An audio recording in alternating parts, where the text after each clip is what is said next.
Dear students, this is Parvez sir maths वाला। फिर से आपका एक बार और स्वागत है परवेज सर मैथ्स वाले यूट्यूब चैनल पे। जैसा कि पिछले वीडियो में आप लोगों ने जो डिटर्मिनेंट जो चैप्टर था, उस चैप्टर के जो बेसिक जो कॉन्सेप्ट थे, इंट्रोडक्शन थे, उसको देखने की और समझने की कोशिश की है, जिसमें आपको लगभग जो डिटर्मिनेंट का कुछ प्रॉपर्टीज था उस प्रॉपर्टी को बताने की कोशिश की गई। लेकिन यह जो सेशन चल रहा है, यह जो बिल्कुल एग्जाम प्रिपरेशन 2023 यानी 2023 में आयोजित बिहार बोर्ड का और सीबीएसई बोर्ड का जो भी एग्जाम होने वाला है, उस पे बेस्ड यह वीडियो है, जिस वीडियो के जरिए आप लोगों को बहुत जो कॉन्सेप्ट है वो क्या हो पाएगा, क्लियर हो पाएगा।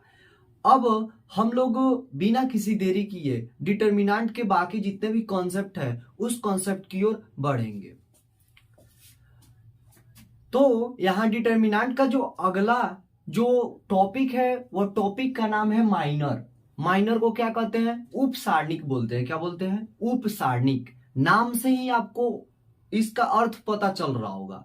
जैसे हमारे आसपास के गांव में जैसे मुखिया होते हैं, उप मुखिया, जैसे वार्ड होते हैं, वार्ड नहीं, जो सरपंच होते हैं उसको उप सरपंच, ऐसे करके यानी पद के निचले पद को उप सरपंच। जैसे सरपंच है तो उसको उनको मेन कहेंगे, उसके बाद में जो उप सरपंच है उसको क्या कहेंगे हम लोग? उनसे नीचा कहेंगे। यानी उप कहने का मतलब क्या हुआ? इसका जो वैल्यू होगा, यह जो उप का वैल्यू होता है वह क्या होता है? मेन के वैल्यू के थोड़ा कम होता है, लगभग उसके इक्वल होता है, लेकिन उसके बराबर नहीं होता है। लेकिन जब मेन नहीं रहते हैं तो यह जो उप जो होते हैं इनका यूज कर लिया जाता है। तो उसी तरह हमारा जो सारणिक है, तो उसका सारणिक का आपको क्या करना है? उप सारणिक, यानी डिटर्मिनेंट का क्या करना? माइनर फाइंड करना। तो कैसे होगा? तो सबसे पहले हमको जानना होगा कि यह माइनर होता क्या है। तो माइनर यह बोलता है कि आप किसी ऐसे एलिमेंट को ले, मैट्रिक्स में किसी ऐसे एलिमेंट को ले जिस एलिमेंट जो है वह एलिमेंट जिस रो में होगा और जिस कॉलम में होगा, उस रो और कॉलम को छोड़ दे, तो जो बचे हुए एलिमेंट से बना हुआ जो डिटर्मिनेंट होता है वही डिटर्मिनेंट क्या कहलाता है? माइनर कहलाता है। क्या कहलाता है? माइनर कहलाता है। फिर से एक बार और क्लियर कर दे कि आप किसी भी डिटर्मिनेंट के कोई भी अवयव को ले रहे हैं, कोई भी एलिमेंट को ले रहे हैं, तो वह एलिमेंट जिस रो में और जिस कॉलम में मौजूद है उसके एलिमेंट को हटा दे, यानी रो और कॉलम के एलिमेंट को हटा दे, बाकी बचे हुए एलिमेंट से बना हुआ जो डिटर्मिनेंट होता है वही डिटर्मिनेंट क्या कहलाता है? माइनर कहलाता है। जैसे आपको कोई क्या दे दिया जाए? मैट्रिक्स दे दिया जाए। पहले 2x2 के लिए देखेंगे, उसके बाद में 3x3 के लिए देखेंगे। जैसे यहाँ पे 5 4 3 2 ऐसे क्या हो, कोई मैट्रिक्स दिया हो, तो आपको क्या करना है? आपको इसका क्या करना है? माइनर फाइंड करना है। क्या करना है? माइनर फाइंड करना है। तो इसका अगर माइनर फाइंड करें, हम ज्यादा इसका जनरल फार्मूला को सिद्ध करने की कोशिश नहीं करेंगे क्योंकि उसमें लंबा टाइम लग सकता है, और ये बेसिकली केवल क्या है? एग्जाम प्रिपरेशन के लिए तो नॉलेज गेन करना है। तो यहाँ पे क्या करेंगे हम लोग? देखेंगे कि यह क्या है? ये एक मैट्रिक्स है। सबसे पहले मैट्रिक्स को क्या करेंगे? डिटर्मिनेंट के फॉर्म में सजाएंगे। तो डिटर्मिनेंट के फॉर्म में सजाएंगे तो क्या होगा? यहाँ पे determinant of A equal to determinant 5 4 3 2 ऐसे हो गया। अब आपको क्या निकालना है? माइनर निकालना है। अब माइनर को सूचित कैसे करते हैं? तो माइनर को कैपिटल एम से, यानी इसका सिंबल हम लिख सकते हैं, इसका जो सिंबल होगा वह क्या होगा? कैपिटल एम और आई जे, जहां आई क्या है? आई आपका रो हो गया और जे क्या हो गया? कॉलम हो गया। यानी जिस रो और कॉलम में एलिमेंट है उस रो और कॉलम को वहां पे रिप्रेजेंट करते हैं, यानी ऑर्डर लिखते हैं, यानी किस ऑर्डर पे जो एलिमेंट है वह है। अब आपको यहाँ पे जो एलिमेंट है वह क्या है? A11 है। यहाँ पे A12, यानी अगर इसको ऐसे लिखे तो A11 A12 A21 A22 ऐसे एलिमेंट होगा। तो उसी तरह A11 जिस तरह है उसी तरह आपको माइनर यानी M11 निकालना है। तो M11 के लिए क्या हो जाएगा, तो M11 के लिए आपको समझना होगा, यानी M11 के लिए यह इस एलिमेंट की बात की जा रही है, यानी 5 का जो क्या होगा माइनर कौन सा होगा, यानी इसका उप सारणिक कौन होगा। तो देखते हैं इस एलिमेंट का उप सारणिक क्या होगा। तो यह जिस रो में है तो यह रो यहाँ पे हो गया और इसको ढक देंगे और कॉलम यह यहाँ पे हो गया, ढक देंगे तो बच क्या रहा है, तो बच रहा है यहाँ पे 2, क्या बच रहा है 2 बच रहा है। तो इस 2 को ही क्या करेंगे यहाँ पे लिखेंगे, और 2 को ऐसे ही नहीं लिखेंगे, किस फॉर्म में लिखेंगे, डिटर्मिनेंट के फॉर्म में लिखेंगे। किसके फॉर्म में लिखेंगे, डिटर्मिनेंट के फॉर्म में लिखेंगे। फिर उसी तरह यहाँ पे यहाँ पे 1 2 भी आएगा, M12। तो M12 किस रो और कॉलम में है, तो रो 1 में है और कॉलम कितना में है, सेकेंड में है। तो रो 1 हो गया और कॉलम हमारा क्या हो गया, सेकेंड हो गया। जब इसको ढक दिए, यह इसलिए ढक कर बता रहे हैं क्योंकि आपको समझने में क्या हो, आसानी हो, यानी यह रो कैंसिल, यह कॉलम कैंसिल, तो बच क्या रहा है, 3 बच रहा है। तो हम क्या करेंगे, इस 3 को यहाँ पे लिख देंगे, लेकिन 3 को लिखेंगे तो किस तरह लिखेंगे, तो 3 को हम लोग डिटर्मिनेंट के फॉर्म में लिखेंगे। फिर यहाँ पर देखा जाए तो M यहाँ पे भी 3 है, तो 3 के लिए क्या है, 2 1 है। तो 2 1 के लिए जो रो कौन सा है, वह रो सेकेंड है, यानी रो सेकेंड हो गया और कॉलम फर्स्ट, यानी कॉलम फर्स्ट को कवर कर लिए। तो बच क्या रहा है, यहाँ पे 4 बच रहा है, तो यहाँ पे 4। लेकिन इसको क्या करना है, डिटर्मिनेंट के फॉर्म में लिखना है। क्या करना है, डिटर्मिनेंट के फॉर्म में लिखना है। फिर यहाँ पे M22 भी होगा इस एलिमेंट के लिए। तो इस एलिमेंट में जो रो होगा यह होगा, यानी रो यह कैंसिल और कॉलम यह कैंसिल, तो बचेगा क्या, 5 बचेगा, यानी डिटर्मिनेंट ऑफ 5। अब चाहे तो जब डिटर्मिनेंट है तो इसका क्या हो सकता है, एग्जैक्ट वैल्यू भी हो सकता है, तो इसका एग्जैक्ट वैल्यू भी हम लोग लिख सकते हैं। तो M11 यानी M11 इक्वल टू क्या हो जाएगा, इसका 2 हो जाएगा। फिर M12 इक्वल टू क्या हो जाएगा, 3 हो जाएगा। और एक बात ध्यान में दे कि यहाँ पे जो आपको जो 2 पैरेलल लाइन दिखाई दे रहा है, यह कोई मॉड नहीं है। मॉड जो होता है ना, मॉड का यूज इस तरह किया जाता है ना, तो मॉड का मतलब क्या होता है, अंदर जो निगेटिव साइन है बाहर आता है तो पॉजिटिव में बदल जाता है। तो ये बिल्कुल मत सोचिएगा, क्यों, क्योंकि यह क्या है, डिटर्मिनेंट का सिंबल है। किसका सिंबल है, डिटर्मिनेंट का सिंबल है। तो यहाँ पे अगर -2 यहाँ पे कर दे तो यहाँ पे क्या होगा, -2, इसका मतलब यह -2 ही होगा, ना कि +2 होगा। यहाँ पे भी माइनस कर दे रहे हैं, चेंजिंग किए हैं आपको समझाने के लिए। फिर यहाँ पे M21 इक्वल टू क्या हो गया, 4, और M22 इक्वल टू क्या हो गया, 5। तो इस तरह हम करके क्या कर सकते हैं, मैट्रिक्स का जो माइनर है उसको निकाल सकते हैं।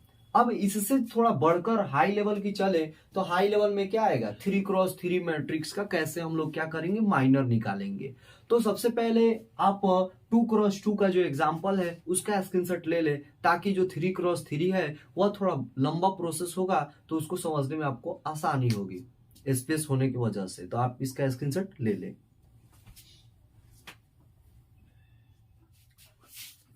जैसा कि 3x3 ऑर्डर का एक मैट्रिक्स P दिया है, जिसका हमको क्या करना है, हर एक एलिमेंट का क्या करना है, माइनर निकालना है। क्या निकालना है, माइनर निकालना है। तो माइनर इसमें कितने निकलेंगे, तो नंबर ऑफ जो एलिमेंट होंगे उतना ही नंबर ऑफ माइनर होगा। यानी नंबर ऑफ माइनर की बात की जाए तो नंबर ऑफ जो माइनर होगा वह किसके इक्वल होगा, नंबर ऑफ एलिमेंट के, नंबर ऑफ एलिमेंट्स।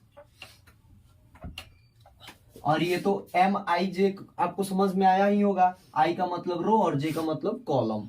तो जैसे कि यहाँ पे कोई मैट्रिक्स दिया है तो सबसे पहले इसको हम लोग डिटर्मिनेंट पढ़ रहे हैं तो डिटर्मिनेंट के फॉर्म में चेंज करेंगे। तो यहाँ पे जब डिटर्मिनेंट ऑफ P लिखेंगे तो क्या होगा, डिटर्मिनेंट ऑफ 1 0 2 3 1 2 और 5 5 4 1 ऐसे हो गया। अब हमको क्या करना है, इसका हर एक एलिमेंट का क्या करना है, माइनर निकालना है। क्या करना है, माइनर निकालना है। तो माइनर निकालने के लिए आपको बहुत आसान तरीका बताए थे कि आसान तरीका क्या है कि सबसे पहले आप उसको सेलेक्ट कीजिए, आपको कौन सा माइनर चाहिए।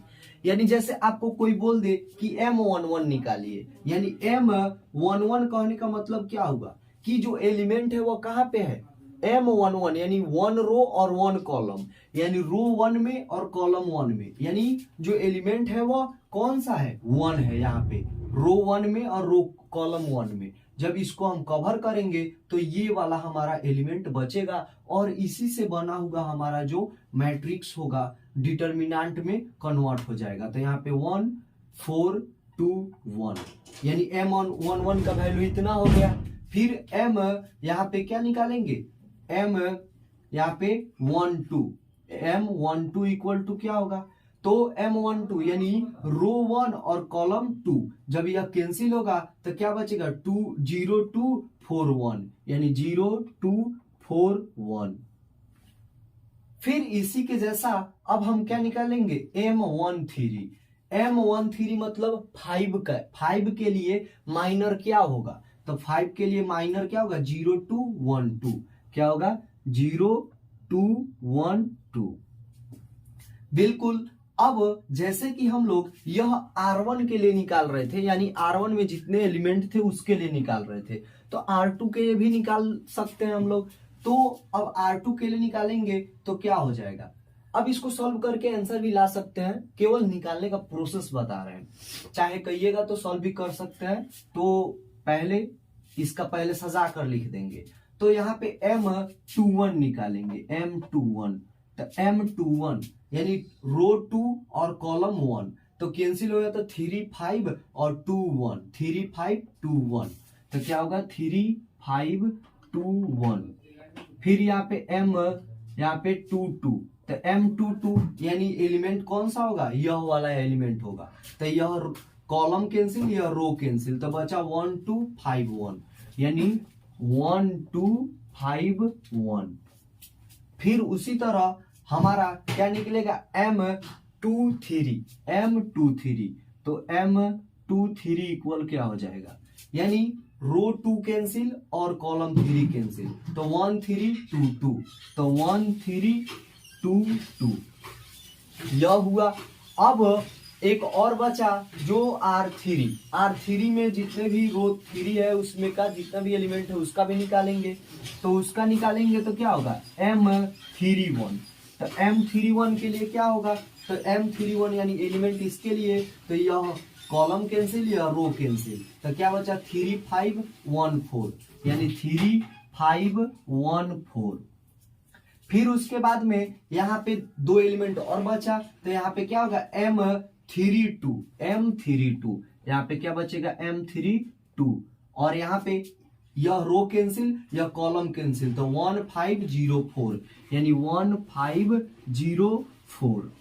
फिर यहाँ पे क्या बचेगा M33, क्या बचेगा M33, तो यहाँ पे क्या होगा M33, और यहाँ पे जब यह रो कैंसिल कॉलम कैंसिल तो 1 3 0 1, तो 1 3 0 1। इस तरह करके हम माइनर निकाले, क्या निकाले, माइनर निकाले। तो अब क्या कर सकते हैं, इसका वैल्यू भी निकाल सकते हैं आराम से जैसे। लेकिन बेसिकली बात की जाए तो माइनर का मतलब होता है सारणिक के रूप में लिखना। किसके रूप में लिखना, सारणिक के रूप में लिखना, यानी डिटर्मिनेंट के फॉर्म में लिखना, यानी डिटर्मिनेंट का जो छोटा रूप होता है उसी को माइनर कहेंगे। तो इसका वैल्यू निकालना उतना जो जरूरी नहीं होता है, केवल हम इसको समझने के लिए, क्या करने के लिए, समझने के लिए कि आखिर माइनर होता क्या है। तो माइनर वह होता है जो क्या होता है, डिटर्मिनेंट का एक छोटा सा रूप होता है। तो डिटर्मिनेंट का भी मतलब वही होता है कि एक एग्जैक्ट वैल्यू देना। तो उसी तरह जो माइनर होगा, माइनर का भी मतलब वही होगा कि आपको क्या करना है, यह जो माइनर होगा वह भी क्या करेगा, एक वैल्यू देगा। जैसे कि एक का निकाल कर दिखा दे रहे हैं, बाकी का तो नहीं निकालना है, केवल माइनर अगर लिखने को बोले तो आपको ऐसे लिखना है। तो जैसे इसी का निकाल कर देख ले रहे हैं, तो यहाँ पे 1 में 1 से मल्टीप्लाई होगा तो 1, और -4 2 जा 8, और यहाँ पे क्या होगा -7, यानी इस माइनर का वैल्यू कितना आया, -7 आया। तो इस तरह करके यानी माइनर का मतलब यह होना चाहिए कि हमको पहले वैल्यू नहीं फाइंड करना है, पहले क्या करना है, उसका एक डिटर्मिनेंट का छोटा सा रूप देना है, उसका फॉर्म देना है, जिसकी वजह से हम देख सके कि यह क्या है, एक इस डिटर्मिनेंट का एक छोटा सा रूप है।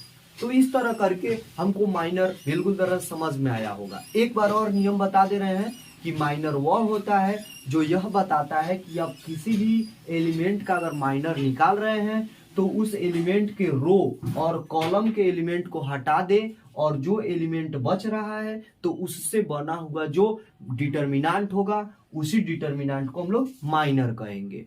तो आप इसका स्क्रीनशॉट ले सकते हैं।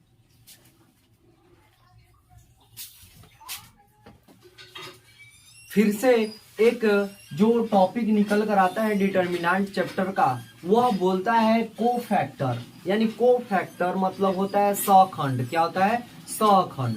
तो सखंड का आखिर मतलब क्या होता है?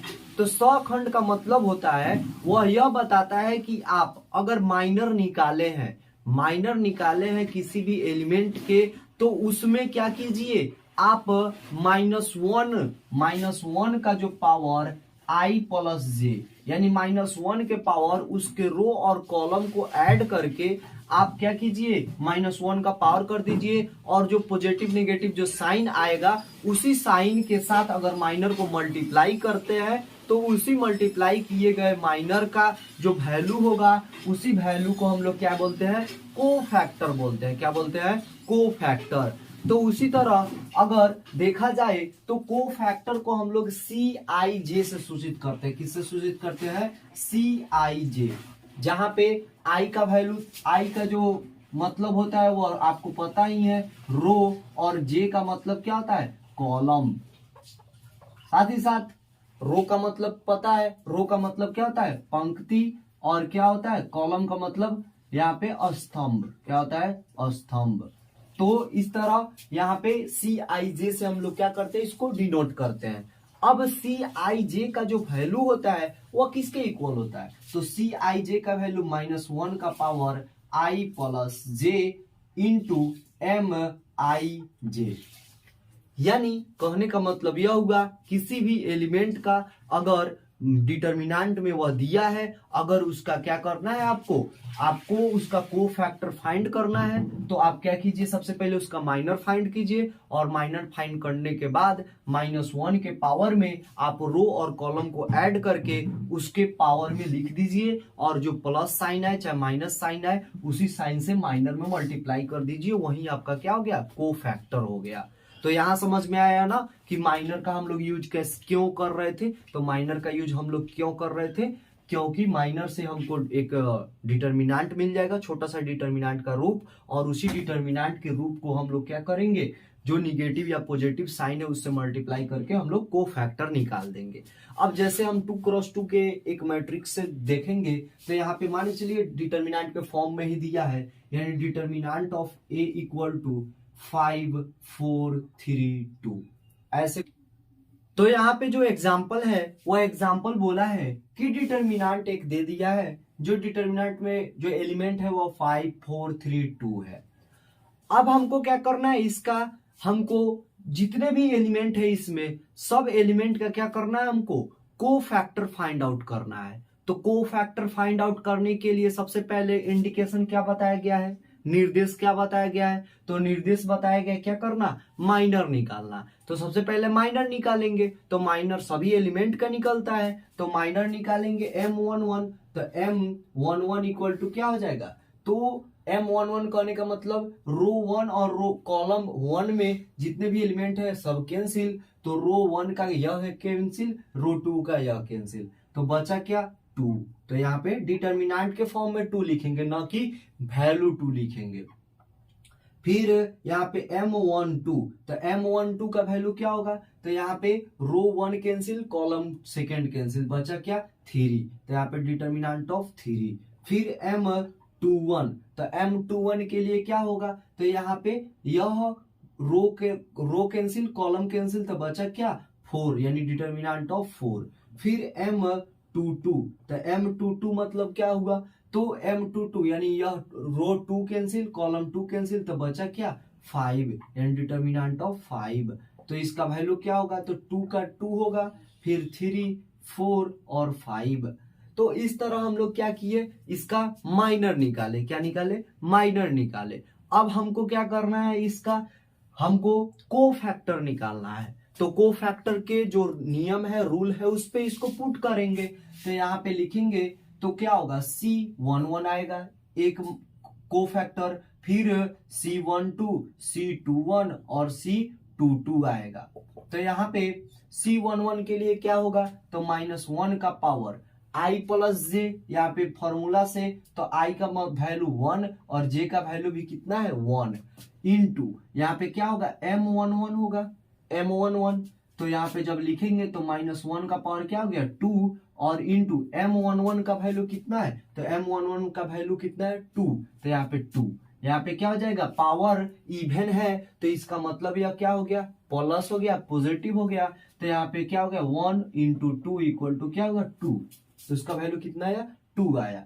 फिर 1 2 के लिए तो -1 का पावर क्या हो जाएगा 1 plus 2 into M12 equal to -1 का पावर क्या हो जाएगा, यहाँ पे 3 हो जाएगा। तो यहाँ पे -1 का पावर 3 इंटू यहाँ पे M12, तो M12 का वैल्यू कितना है 3, तो यहाँ पे 3 लिखेंगे इक्वल टू, यहाँ पे ऑड नंबर है पावर तो इसका वैल्यू कितना हो जाएगा, माइनस हो जाएगा, यानी -1 मल्टीप्लाई 3 इक्वल टू -3। फिर उसके बाद में यहाँ पे क्या हो जाएगा, -1 का power 2 plus 1 into M21 equal to -1 का पावर यह क्या हो जाएगा 3 इंटू M21 का वैल्यू कितना है, तो M21 का वैल्यू कितना है 4 है। तो यहाँ पे 4 से मल्टीप्लाई करेंगे, पावर इवन है, इवन नहीं है, ऑड है, तो इसका वैल्यू कितना हो जाएगा माइनस हो जाएगा, यानी -1 मल्टीप्लाई 4 इक्वल टू क्या होगा -4। फिर उसके बाद में 2 2 के लिए तो -1 का power 2 plus 2 into M22 equal to यहाँ पे क्या हो जाएगा, तो -1 का पावर 4 हो जाएगा इंटू M22 का वैल्यू कितना दिया है 5, तो यहाँ पे क्या हो जाएगा इंटू 5 इक्वल टू, इवन है, पावर इवन है तो इसका वैल्यू क्या हो जाएगा पॉजिटिव, यानी +1 मल्टीप्लाई में 5 इक्वल टू क्या होगा 5। तो देयरफॉर C11, C12, C21 और C22 इक्वल टू क्या होगा, तो C11 का वैल्यू 2 आया है, C12 का वैल्यू कितना आया है -3, फिर C21 का वैल्यू कितना आया है -4 और C22 का वैल्यू कितना आया है 5 आया है। तो इस तरह हम लोग क्या कर सकते हैं, इसका वैल्यू फाइंड आउट कर सकते हैं। लेकिन यहाँ पे यह मत कहिएगा कि हम क्या कर रहे हैं, किसी जो डिटर्मिनेंट का कोफैक्टर निकाले हैं, ये कहना बिल्कुल गलत है। गलत इसलिए है क्योंकि जो कोफैक्टर निकलता है वह किसी डिटर्मिनेंट का नहीं निकलता है, डिटर्मिनेंट में मौजूद हर एक एवरी यानी प्रत्येक एलिमेंट का निकलता है। अब निकालने का जो नियम है एक बार और रिपीट कर दे रहे हैं, किसी भी एलिमेंट का आपको क्या करना है, किसी डिटर्मिनेंट में मौजूद एलिमेंट का अगर कोफैक्टर निकालना है तो उसके माइनर में क्या करेंगे, -1 के पावर उसके रो और कॉलम को ऐड करके जो अगर पॉजिटिव साइन आएगा या नेगेटिव साइन आएगा उस साइन से माइनर में मल्टीप्लाई करा देंगे तो हमारा क्या निकलेगा, कोफैक्टर निकलेगा। कोफैक्टर को सूचित किस तरह से करते हैं, तो CIJ से सूचित करते हैं। किससे करते हैं, CIJ, जहां पे I जो है वह रो को बताता है और J होता है वो कॉलम को बताता है। इस तरह कोफैक्टर का जो नियम है, लॉ है, प्रॉपर्टी है, उसको आप लोग समझने की कोशिश किए तो इसका स्क्रीनशॉट आप ले सकते हैं।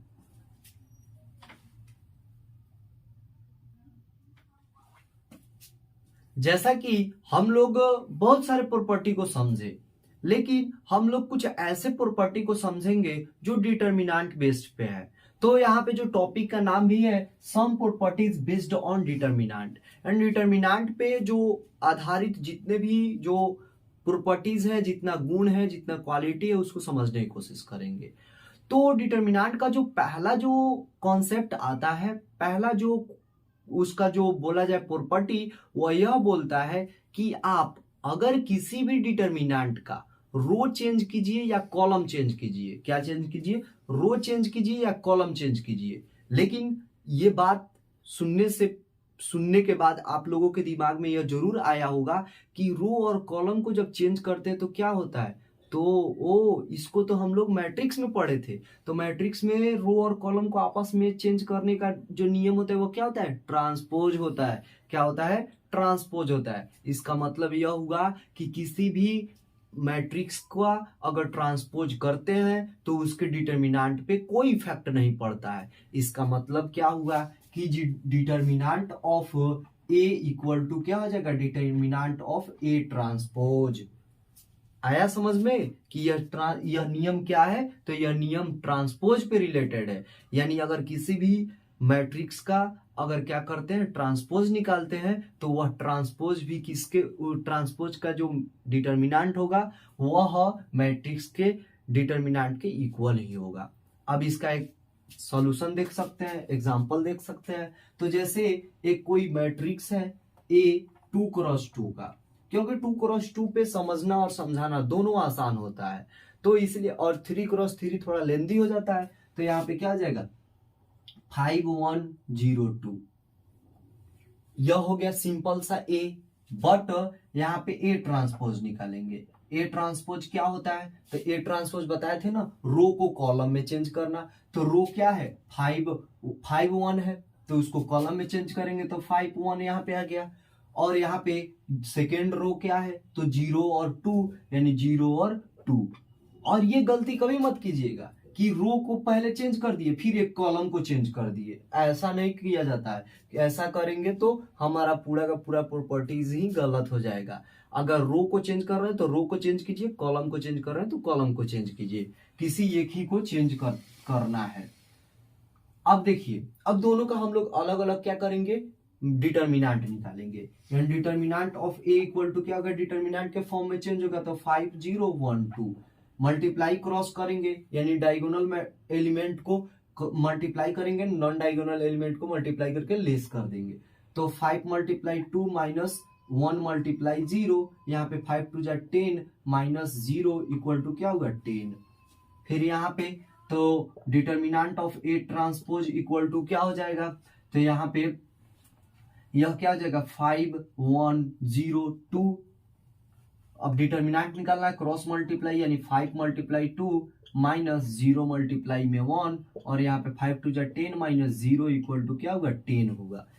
तो इस तरह देख रहे हैं ना कि यहाँ पे determinant of A equal to आया 10 और डिटर्मिनेंट ऑफ ए ट्रांसपोज भी आया 10। इसका मतलब यह हुआ कि अगर डिटर्मिनेंट ऑफ ए निकाल रहे हैं तो यह डिटर्मिनेंट ऑफ ए ट्रांसपोज के इक्वल होगा।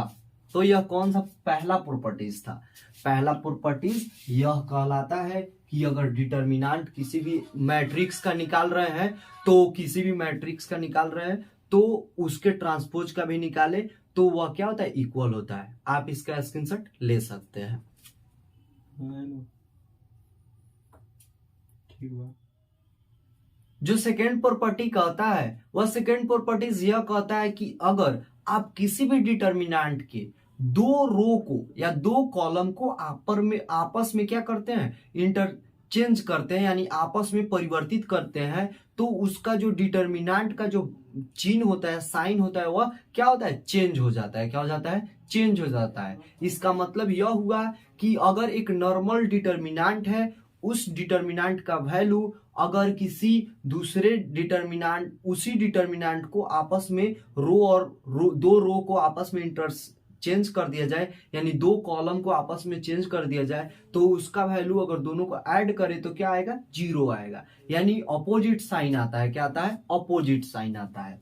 इसका मतलब यह होगा, जैसे एक एग्जांपल से समझेंगे कि यहाँ पर क्या है 5 1 0 2 1 5 और यहाँ पे 0 0 1, एक क्या है, डिटर्मिनेंट है। यहाँ पर लिखेंगे P इक्वल टू, यानी डिटर्मिनेंट ऑफ P।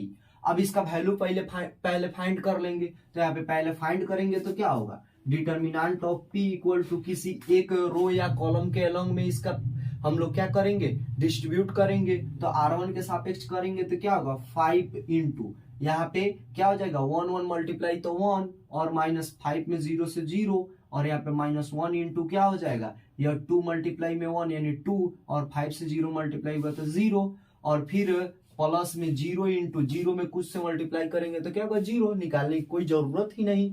अब यहाँ पे देखेंगे तो क्या होगा यह 1 से 0 गया तो 1 और यहाँ पे 5 1 जा 5 माइनस यह क्या हो जाएगा 2 और यहाँ पे कैंसिल तो 5 में से 2 जाएगा तो क्या बचेगा 3। इसका मतलब सिंपल सा अगर इसका डिटर्मिनेंट निकाल रहे हैं तो 3 आ रहा है। लेकिन अब क्या करेंगे किसी एक रो को आपस में चेंज करेंगे, किसी दो रो को आपस में चेंज करेंगे तो चेंज करेंगे तो यहाँ पे डिटर्मिनेंट ऑफ पी ही लिखेंगे लेकिन चेंज कर देंगे इस रो को ऊपर यानी R2 के बदले में R1 और R1 के बदले में R2 तो यहाँ पे क्या हो जाएगा 2 1 5 और यहाँ पे 5 1 0 और यहाँ पे 0 0 1।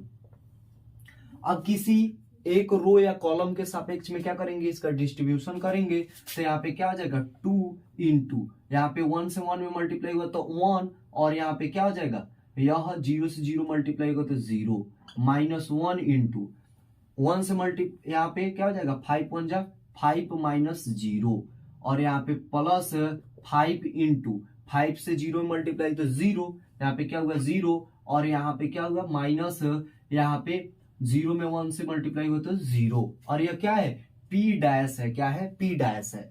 तो यहाँ पर देख रहे हैं तो 2 1 जा क्या हो जाएगा 2 और यहाँ पे माइनस में क्या हो जाएगा 5 और प्लस में यह क्या हो जाएगा 0 हो जाएगा। अब यहाँ पे देख रहे हैं तो यह -3 आया, यानी जो डिटर्मिनेंट ऑफ P था उसका वैल्यू 3 आया, लेकिन यहाँ पे डिटर्मिनेंट ऑफ P डैश था इसका वैल्यू -3 आया। इसका मतलब अगर दोनों को ऐड किया जाए तो वैल्यू कितना आएगा 0 आएगा। इसका मतलब determinant of P plus determinant of P dash equal to क्या आएगा 0 आएगा। इसका मतलब यह हुआ कि अगर किसी भी डिटर्मिनेंट के किसी रो को या किसी दो कॉलम को आपस में इंटरचेंज करते हैं तो उसका जो डिटर्मिनेंट का वैल्यू होता है उसका साइन क्या हो जाता है चेंज हो जाता है। अगर यहाँ पे प्लस आया है इसका मतलब इसको चेंज किए हैं तो माइनस आएगा, अगर इसका डिटर्मिनेंट माइनस में आ रहा है तो इसका डिटर्मिनेंट क्या हो जाएगा प्लस में हो जाएगा। यानी अगर चेंज कर रहे हैं किसी रो को या कॉलम को तो क्या करेंगे बाहर एक माइनस का साइन लगा देंगे, क्या करेंगे बाहर एक माइनस का साइन लगा देंगे। यानी कहने का मतलब अगर डिटर्मिनेंट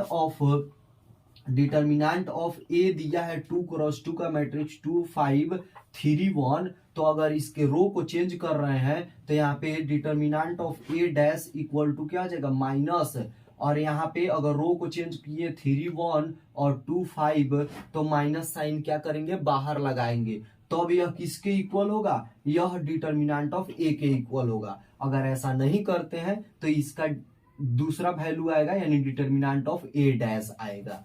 इसका मतलब यह हुआ किसी दो रो या दो कॉलम को डिटर्मिनेंट में चेंज करते हैं तो डिटर्मिनेंट के बाहर माइनस साइन से क्या करते हैं मल्टीप्लाई कराते हैं। तो इस प्रॉपर्टीज को आप स्क्रीनशॉट ले सकते हैं।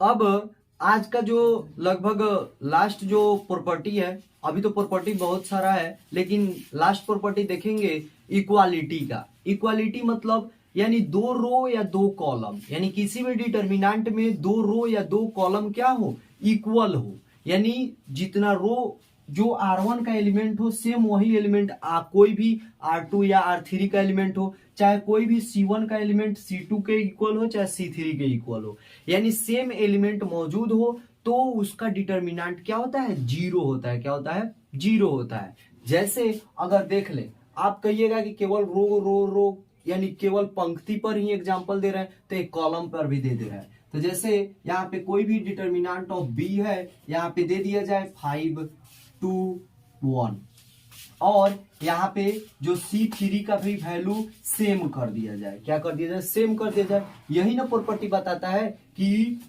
2 रो ये 2 रोज या 2 कॉलम क्या हो 2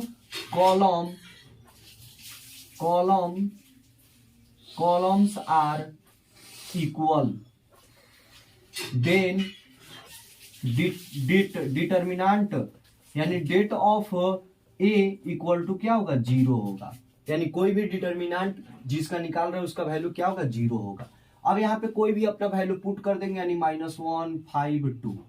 यहाँ पे दिख रहा है ना कि जो C1 है वो किसके इक्वल है, C3 के इक्वल है। यानी C1 का फर्स्ट एलिमेंट 5 है और C3 का फर्स्ट एलिमेंट 5, सेकेंड 2 2 3 और थर्ड कितना है, 1 1 है। तो अब क्या करेंगे, इसका डिटर्मिनेंट फाइंड आउट करेंगे। तो डिटर्मिनेंट R1 के सापेक्ष में इसका प्रसार करेंगे तो 5, यहाँ पे 5 1 जा 5, माइनस में क्या हो जाएगा 2 2 जा 4 और माइनस यहाँ पे +1 हो जाएगा और इनटू यह क्या हो जाएगा 2 1 जा 2 और माइनस 2 1 जा 2, यह हुआ। अब देखिए फिर यहाँ पे प्लस में 5 और यहाँ पे क्या हो जाएगा 2 2 जा 4 और माइनस में क्या हो जाएगा 5 1 जा 5। अब यहाँ पे 5 और मल्टीप्लाई, यहाँ पे क्या हो जाएगा 5 में से 4 गया तो 1 यानी 1 और प्लस 2 से 2 कैंसिल हुआ तो 0, यानी इसका मतलब यह जो टर्म है वो क्या हो जाएगा प्लस में 0, प्लस में 5 मल्टीप्लाई 4 में से 5 गया तो क्या बचेगा -1 बचेगा, यानी -1। जब मल्टीप्लाई करेंगे तो क्या होगा, यह 5 और यह +0 कैंसिल हट जाएगा और यहाँ पे -5 कितना आया, 0 आया ना प्रॉपर्टी क्या बोला कि किसी भी डिटर्मिनेंट का अगर 2 रो या 2 कॉलम आपस में इक्वल हो, यानी दोनों का एलिमेंट सेम हो, तो उसका जो डिटर्मिनेंट होता है वो क्या होता है, वह 0 होता है। और पहला जो प्रॉपर्टी था वो पहला प्रॉपर्टी यह बता रहा था, यह कितना प्रॉपर्टी है, यह थर्ड प्रॉपर्टी है। पहला ट्रांसपोज के लिए था और दूसरा किसके लिए था, इंटरचेंज करने के लिए, और तीसरा इक्वालिटी के लिए था। तो इस तरह हम लोग डिटर्मिनेंट के लगभग तीसरा जो टॉपिक है उस टॉपिक को समझे। पहले इसका स्क्रीनशॉट ले ले। आशा करते हैं मेरे समझाने का जो तरीका होगा वो आपको समझ में आता होगा, अच्छा लगता होगा। अगर थोड़ा सा भी अच्छा लगे तो हमारी मेहनत के लिए आप एक लाइक कर सकते हैं, एक प्यारा सा कमेंट कर सकते हैं, और चैनल पे नए हो तो चैनल को सब्सक्राइब कर सकते हैं, और साथ ही साथ अपने दोस्तों को भी शेयर कर सकते हैं ताकि वे भी अच्छे तरीकों से पढ़ सके। वीडियो देखने के लिए आपका बहुत बहुत धन्यवाद।